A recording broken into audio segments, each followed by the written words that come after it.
I'm going to pull this chart here, but without going into too much detail, we did obviously see a very coordinated liquidation of major positions in the market. There were a lot of middle-class investors who were using lots of leverage. They are wiped out. And despite all the hype and momentum in the ecosystem, from ETF narratives to all these sensational headlines we're always discussing, a significant number of people have leveraged themselves and suffered massive losses. So I'm going to pull this chart up here to show people just how insane this was. What was it, like $800 billion, if I'm not mistaken? Give me 1 second. Here we go. My apologies. Look at that. Yeah. Yeah, 800 billion. Any comments? Crazy.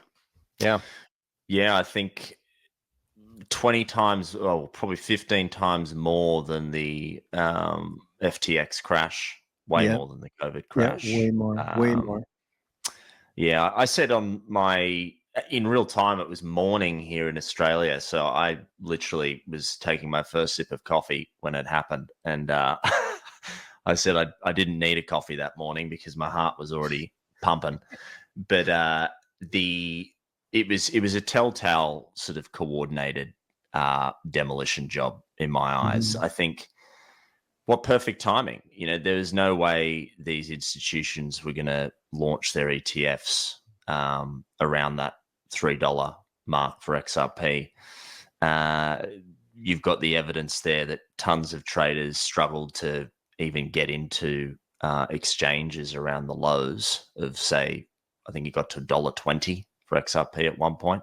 And then all of a sudden you've just created this huge opportunity for the institutions to pack their bags at basement bargain prices. So that's what it screamed to me. That's how I read it in real time. I was kind of just sitting there sipping the coffee, laughing and hoping that I could get in. I was more upset that I couldn't access an avenue to purchase at the super low prices, but you managed to get in at a decent point.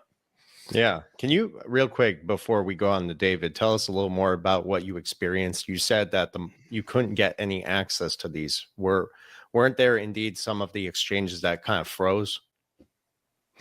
Yeah. Well, so, I mean, I use a broker as well, much like Caleb and Brown, but I use Stormrake. So Stormrake are usually really, really good. They'll find, and in the end, they found me an avenue to purchase from, because obviously they're third party and they're going to assess where they can purchase from. But the problem still there is it's not as real time as I have to call my broker or send them an email. In this instance, I'm calling them. And to execute the trade isn't as quick as, for instance, me hopping onto my CoinSpot account or OKX account and just doing it myself. With cash in there. So the apps that I had set up, I struggled to get in, basically.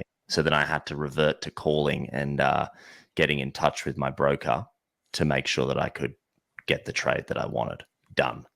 And then bundle in the fact that TradingView in real time was like broken. I literally couldn't even see. CoinMarketCap wasn't keeping up to date with the prices. TradingView wasn't keeping up to date with the prices. So there was really no gauge in where the price stood in real time. I got flashes from TradingView at moments, and then it would just like spiral of death. Couldn't even see what was happening. So that was my experience on, it would have been Saturday morning for me, Friday evening for you guys. Yeah.